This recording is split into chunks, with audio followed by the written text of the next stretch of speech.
Ladies and gentlemen, there comes a time in every journey when the road you walk no longer leads to life, but to burden, when the door you keep knocking on remains shut, not because of failure, but because of divine direction.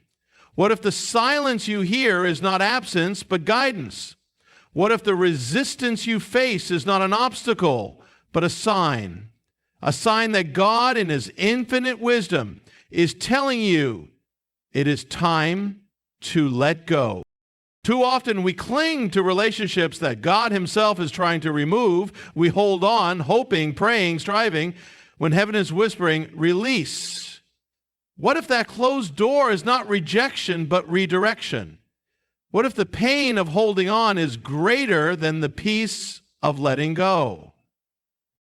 There are moments in life when we seek answers from God, pouring out our hearts in prayer, pleading for guidance, for restoration, for a sign that the person we are holding on to is meant to stay. We knock on heaven's door, expecting a response, waiting for divine intervention, believing that if we pray hard enough, if we persist long enough, God will move the mountains in our way. But what happens when there is no answer? What happens when the heavens seem silent, when every plea echoes back without a response? It is in these moments of silence that we must ask ourselves, is God withholding because He is teaching us patience, or is He silent because He has already spoken? Sometimes the absence of an answer is an answer in itself. We often assume that unanswered prayers mean delay, but what if they mean direction? What if God is not ignoring you, but guiding you toward His will by allowing silence to settle where you are asking for noise? We see this truth reflected in Scripture in the lives of those who came before us. Take Saul, for example. When he strayed from God's will, he sought an answer from the Lord, but none came. It was not that God was absent, but that Saul had already been given direction and had refused to follow it. Many times we pray not for guidance, but for permission to stay, to hold on, to keep fighting for something God has already told us to release. And when we don't get the answer we want, we claim God is silent, when in reality, He has already spoken.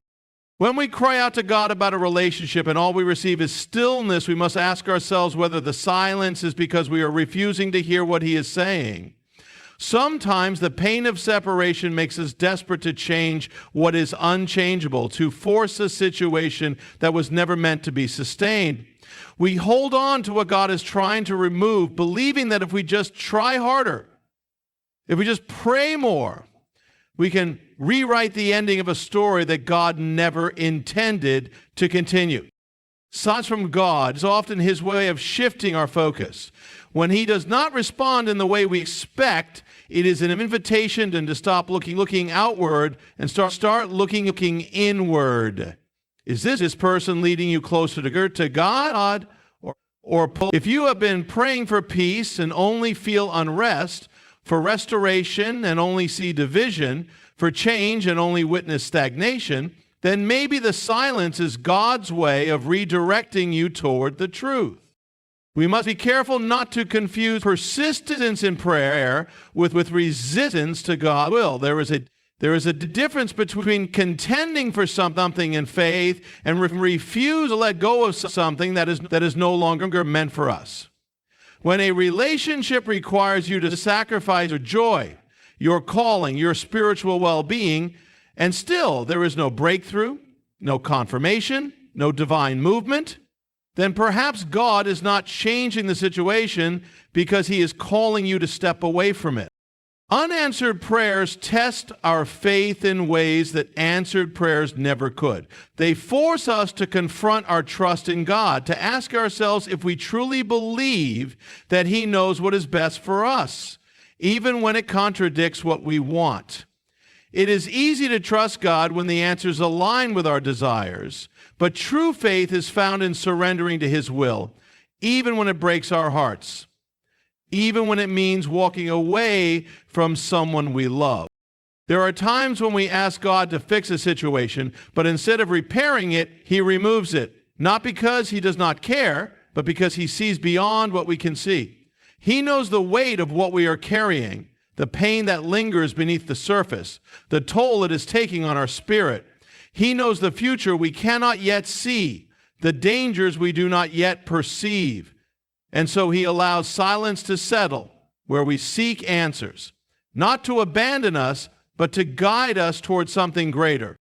When God is silent, it is not because he has forgotten you. It is not because your prayers are unheard or unworthy. It is because his wisdom is far beyond our understanding. He does not always answer in the ways we expect, but he always answers in the ways we need. And sometimes the clearest answer is found in the quiet. There is a weight that settles in the soul when something is not right. It lingers in the quiet moments, in the spaces between conversations, in the stillness of the night when the mind is finally free to wander. It is not always loud, not always obvious, but it is there, a restlessness, an unease that will not be silenced. It presses against the heart, a constant whisper that something is off. Something is unsettled. No matter how much one tries to ignore it, to rationalize it away, it remains. This is the absence of peace, and it is one of the clearest ways God speaks. God is not the author of confusion. He does not lead his people through turmoil and disorder, but through clarity and peace. When a relationship is aligned with his will, there is a deep sense of calm. Even in the face of trials, there is a certainty, a security that does not waver with every challenge. But when something is not of him, that peace is absent. Instead, there is anxiety, doubt, tension. The mind is constantly racing, trying to solve problems that never seem to go away. The heart is always on edge, anticipating the next conflict, the next disappointment. There is a difference between normal relationship struggles and a persistent lack of peace. Every relationship will have challenges, moments of disagreement, times of difficulty.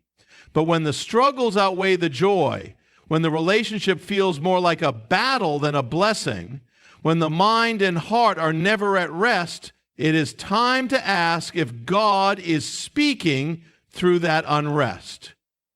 And look, many people mistake attachment for peace, convincing themselves that because they cannot imagine life without someone, it must mean they are meant to stay. But true peace is not found in the fear of letting go. It is found in the assurance that no matter what happens, God's will is the safest place to be. There are moments when God will allow discomfort to settle into a relationship to show that it is not meant to continue. That discomfort may manifest as constant uncertainty, an inability to trust, a nagging feeling that something is missing. It may show up in conversations that never seem to bring resolution, in a deep exhaustion that comes from always trying to make things work. The spirit becomes heavy, burdened by the weight of something that is not meant to be carried. No amount of effort seems to fix it. No amount of reasoning seems to make sense of it. This is not because something is wrong with the person or even with you, but because God is trying to shift your heart away from what is not aligned with his plan. Ignoring this unrest does not make it go away. It only grows louder over time, turning into frustration, bitterness, and even physical exhaustion. Many people stay in relationships long past the point of peace, forcing something that God has already told them to release. They cling to memories of when things were good, to the potential of what. There is a pattern that begins to emerge when something is not meant to last. It does not start as an obvious sign, but as a series of small moments, subtle at first, then undeniable. A cycle of hurt, disappointment, conflict, and temporary resolution. It repeats over and over again, each time promising change, each time ending in the same place. No matter how many times the effort is made to fix what is broken, no matter how much energy is poured into making things right, the cycle continues. It may pause for a while, offering a glimpse of hope, but inevitably it starts again. This is not growth. This is a cycle that refuses to break. God does not design relationships to be a source of constant emotional turmoil. He calls his people to peace, to stability, to relationships that reflect his love, not a continuous struggle to hold things together. When a relationship is caught in a loop of emotional highs and lows, of fleeting happiness followed by deep pain, it is a sign that something is not right. Love is meant to build, to strengthen, to encourage. It is not meant to be a constant battlefield where one is always fighting to be seen, to be heard, to be valued. When the same problems arise again and again, when the same apologies are spoken without true change, it is a sign that no matter how much effort is given, the foundation is not solid. Cycles of toxicity come in many forms. For some, it is the repeated pattern of broken promises, words spoken in the moment but never followed by action, apologies that bring temporary relief but no lasting transformation. For others, it is the cycle of disrespect, of being made to feel small, unworthy, or unloved, only to be reassured when they are on the verge of walking away. The relationship fluctuates between moments of kindness and moments of hurt, never settling in a place of true security. It creates a deep emotional exhaustion, a constant questioning of whether things will ever truly change. One of the greatest deceptions of the enemy is convincing people that if they just try harder, if they just love more, if they just endure longer, then the cycle will break. But God does not call his children to carry burdens they were never meant to bear. He does not ask them to stay bound to patterns that steal their joy, their peace, and their sense of worth. If a relationship requires endless striving just to maintain a sense of stability, then it is not thriving, it is simply surviving. And survival is not the same as love. Breaking free from a toxic cycle is difficult because it requires acknowledging a painful truth, that love alone is not enough to sustain a relationship if the pattern remains unchanged. It requires seeing things as they are, not as one hopes them to be. It requires stepping back and asking whether God would truly design love to feel like this. Like a never-ending struggle, like an endless effort to fix what continues to break. When God is calling someone out of a toxic cycle, he does so by revealing the truth over and over again. The moments of pain are not random, they are signals. The moments of deep frustration, of feeling unseen, unheard, and unloved are not just coincidences, they are warnings. God allows people to see the reality of their situation so that they can make the choice to walk away. He does not force separation, but he does provide clarity. And when that clarity comes, it is not meant to be ignored. There's a difference between working through challenges in a healthy relationship and being trapped in a cycle that never leads to true resolution. Healthy relationships grow, mature, and evolve. They do not repeat the same painful patterns indefinitely. When the same heartbreak is experienced over and over again, it is not a lesson in endurance. It is a sign that something is fundamentally broken. And no matter how much love is given, no matter how much effort is poured into it, some cycles will never break until the decision is made. There are moments in life when no matter how much effort is put forth, no matter how many prayers are lifted, and no matter how deeply one desires something to work, doors remain closed. It is not for lack of trying, not for lack of sincerity, but simply because something beyond human control is preventing forward movement. There is resistance at every turn, obstacles that seem impossible to overcome, and a sense of striving without progress. This is not coincidence. This is often divine intervention. God, in his infinite wisdom, does not always answer prayers by giving what is asked for. Sometimes he answers by withholding. He sees the future that is hidden from human eyes, the dangers that lie ahead, the pain that could come from continuing down a certain path. And in his love, he closes doors that were never meant to be opened. But human nature resists closed doors. There is a tendency to push harder, to believe that persistence will eventually break through what has been shut. There is a belief that with enough effort, with enough compromise, things will finally work. But when a door is closed by God, no amount of striving can force it open. A closed door can look like many things. It can be a relationship that never seems to move forward, no matter how much energy is poured into it. It can be the constant misalignment of two lives, missed opportunities, conflicting priorities, a connection that never fully settles into place. It can be repeated red flags, warning signs that are ignored in the hope that things will change. It can be the feeling of running into the same wall over and over again, of fighting battles that never seem to end. There is a difference between perseverance and forcing what is not meant to be. God honors endurance, but he does not require people to exhaust themselves in situations that he has already deemed unfit. There is wisdom in recognizing when a closed door is not a test of faith, but a sign of divine protection. Just as he opens doors that no one can shut, he also shuts doors that no one can open. The sooner this is recognized, the sooner peace can be found. One of the clearest signs of a closed door is a lack of progress despite continuous effort.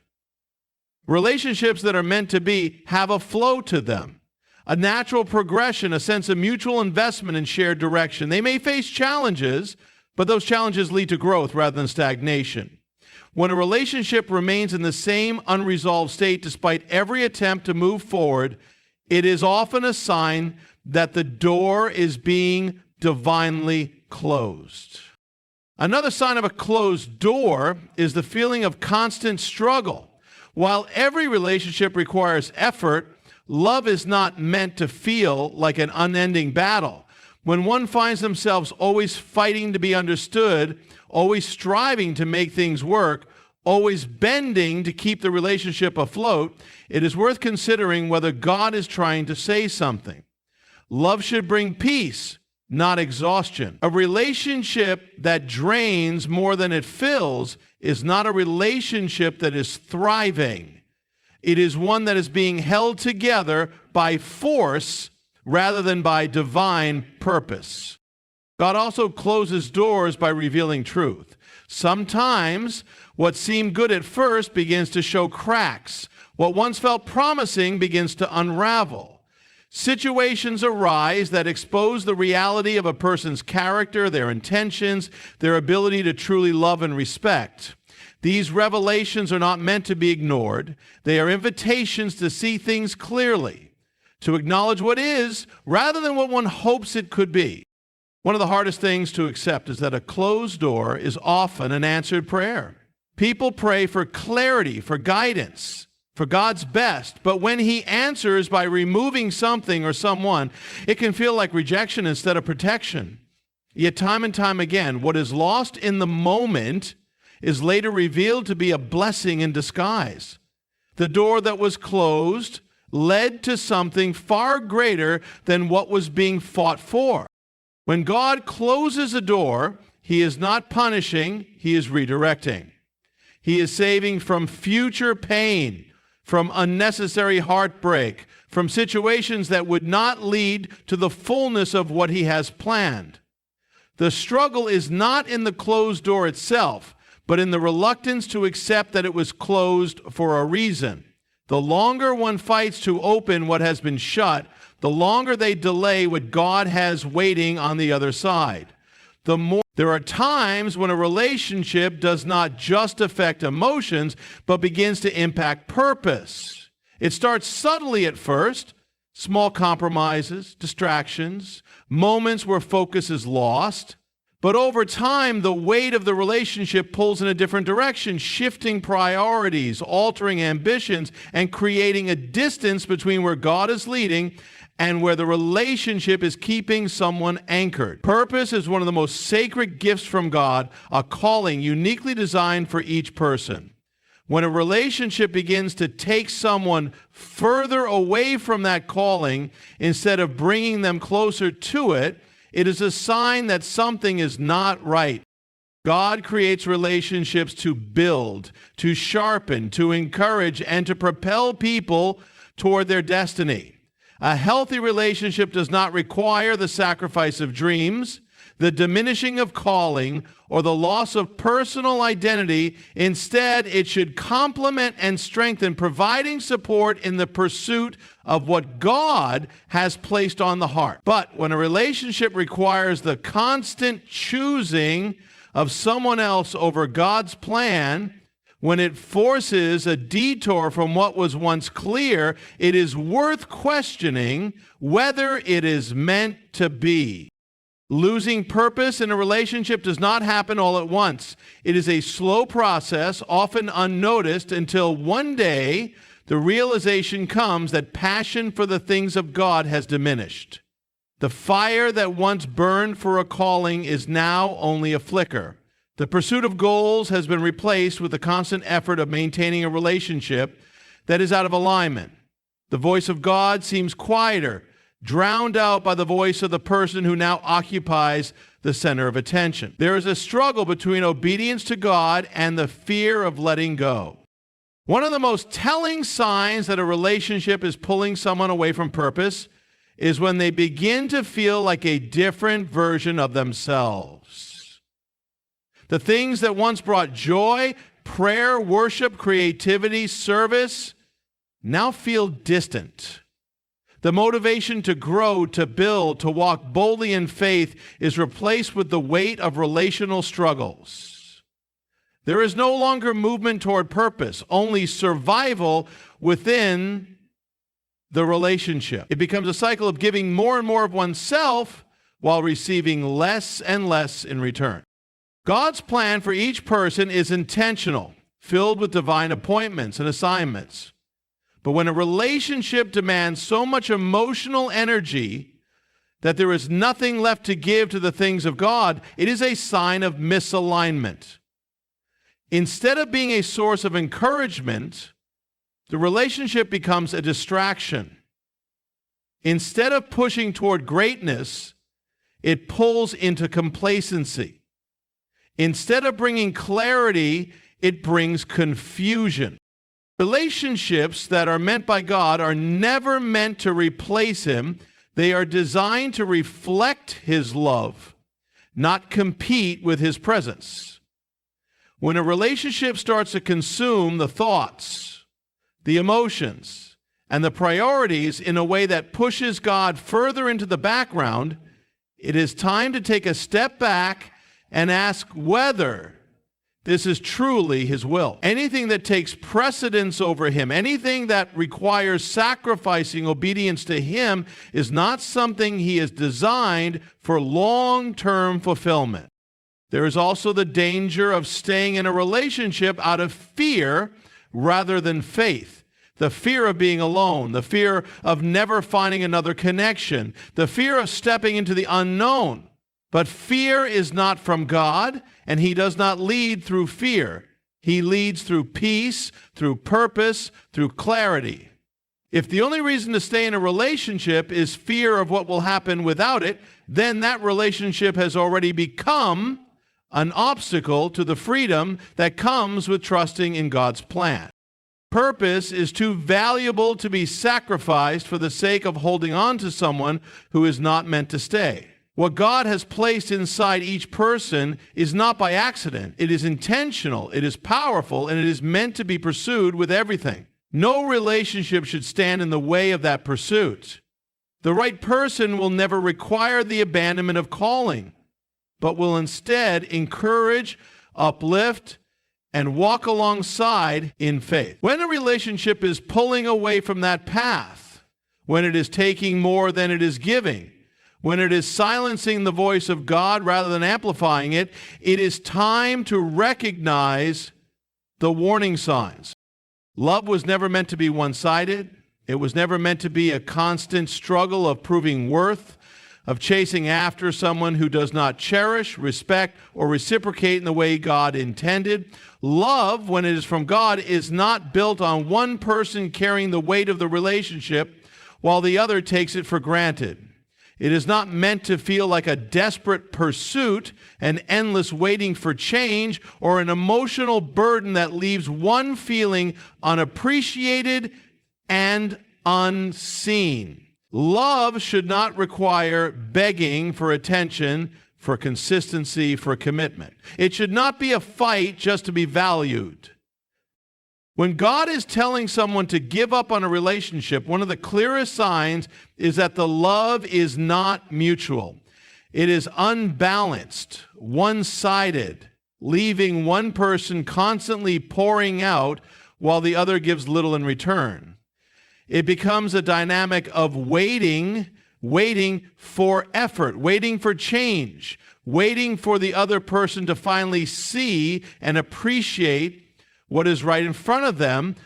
But love is not meant to be something that has to be forced or coerced. Real love flows naturally, freely, given without hesitation, without conditions, without having to be earned. There is a difference between having patience in a relationship and waiting for something that will never come. Patience is necessary for love to grow, but when patience turns into endurance of neglect, into an unending cycle of hoping someone will change, it is no longer about love. It is about holding on to something that God may be asking to let go of. If a relationship constantly leaves one feeling more empty than full, more doubtful than reassured, then it is not love in its truest form. God's design for love is mutual, both giving, both receiving, both growing together. It is not meant to be an emotional desert where one person is always thirsting for affection, for kindness, for simple acknowledgement. It is not meant to feel like being an afterthought, like being an option rather than a priority. If a person has to keep questioning whether they are truly loved, if they have to keep justifying someone else's lack of effort, that is not the love that God intends. Many people hold on to relationships because of the potential they see in the other person. They believe that if they just love enough, if they just wait long enough, if they just endure long enough, then one day the other person will wake up and realize their worth. But love is not about waiting to be chosen. It is not about proving value to someone who is unwilling to see it. God does not ask his children to sit in relationships where they are barely tolerated, when he created them to be deeply cherished. God shows love by demonstrating it. He pursues his people relentlessly, without hesitation, without conditions. He does not make them earn his love, nor does he withhold it to keep them chasing after him. When a relationship is filled with inconsistency, when love is given in pieces rather than in fullness, when one person is always left guessing about their place in someone's heart, that is not love. It is emotional exhaustion. There is a difference between fighting for a relationship that is meant to be and fighting to hold on to someone who does not truly want to stay. Love is a choice, a commitment. And if someone is unwilling to choose, unwilling to commit, then that is the answer. It is not a challenge to try harder, to give more, to lower standards in the hope that one day they will change. It is a sign that they are not the one God has for the future. Letting go of a one-sided relationship is difficult because it requires walking away from what was hoped for, what was invested in, what was imagined. But God never asks for surrender without having something greater ahead. He does not remove without restoring. The fear of losing someone who is not willing to love fully should never outweigh the faith in what God has planned. Love should not be built on waiting for someone to realize worth. It should be built on mutual recognition of it from the very beginning.